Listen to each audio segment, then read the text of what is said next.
হজ ফেরত লোকদের নাকি 40 দিন পর্যন্ত দোয়া কবুল হয়, এই কথাটা কি সঠিক? এই প্রশ্ন তো এর আগে আমরা বারবার দিয়েছি। হজ থেকে ফিরে আসলে অনেকে মনে করেন যে হাজী সাহেবদের 40 দিন পর্যন্ত দোয়া কবুল হয়। এরকম কোনো কথা কোরআন অথবা হাদিস দ্বারা সাব্যস্ত হয়নি, প্রমাণিত নয়। তবে এটা ঠিক যে হাজী সাহেবরা হজ করে আসার পর তাদের অভ্যর্থনা জানানো, তাদের সাথে দেখা করতে যাওয়া, তাদের কাছে দোয়া চাওয়া, এগুলো সালাফ এবং পূর্বসূরীদের দ্বারা প্রমাণিত।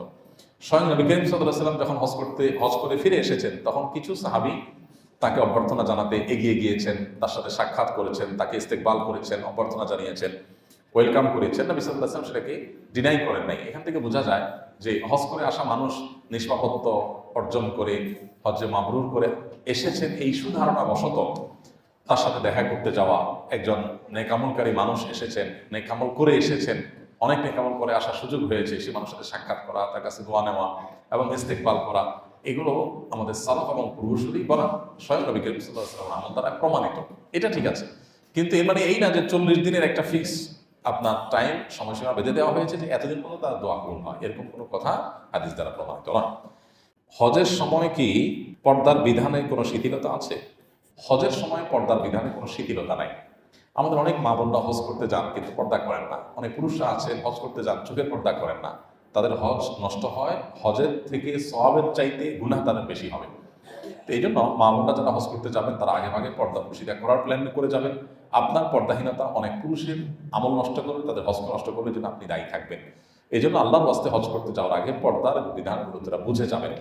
আপনি সেখানে গেলে বিভিন্ন দেশে মেয়েদেরকে দেখবেন তারা পর্দা করছে না সঠিকভাবে, এটা দেখে আপনি প্রতারিত হওয়ার কোনো কারণ নেই বা এটা বিভ্রান্তিতে পড়ার কোনো কারণ নেই, কারণ তারা ভুল করছে।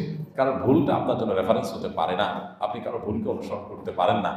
যদি মেজরিটি মানুষ ভুল করে তারপরেও আপনি সেটা অনুসরণ করতে পারেন না। আল্লাহ বলেছেন ওয়ালা তুতি আকসারা মান ফিল আরদি ইউদিল্লুকা আন সাবিলিল্লাহ, পৃথিবীতে বেশিরভাগ লোক কি করে এটা দেখে যদি তুমি চলতে যাও তাহলে তারা তোমাকে সঠিক পথ থেকে সরাই দেবে। এই জন্য হজের জন্য পর্দার বিধানে কোনো শিথিলতা নাই, বরং হজের জন্য একই বিধান প্রযোজ্য যেটা অনুসরণ প্রযোজ্য। আমাদের আয়েশা রাদিয়াল্লাহু তাআলা আনহার হাদিস আমরা জানি যে তিনি বলেছেন নবী করিম সাল্লাল্লাহু আলাইহি ওয়াসাল্লামের সাথে তিনি যখন হজ করেছেন তখন তারা মুখ সাধারণত এহরামরত অবস্থা মুখ খোলা রাখতে হয় নারী পুরুষ সকলের, কিন্তু তিনি বলেছেন যখনই কোনো গায়রে মাহরাম পুরুষ এর সামনে যাওয়ার মতো পরিস্থিতি তৈরি হয়েছে বা রাস্তাঘাটে গেছি, অন্য পুরুষদের চোখে পড়ার মতো পরিস্থিতি হয়েছে, সাথে সাথে আমরা মাথার কাপড় টেনে দিয়েছি, তার মানে মুখমণ্ডলকে আবৃত করার চেষ্টা করেছেন, পর্দার মধ্যে আনার চেষ্টা করেছেন। এখান থেকে বোঝা যায় যে মুখমণ্ডল পর্দার আওতাভুক্ত, তার মানে তিনি কেন পরপুরুষকে দেখে মাথার কাপড় মুখে টেনে দিয়েছেন।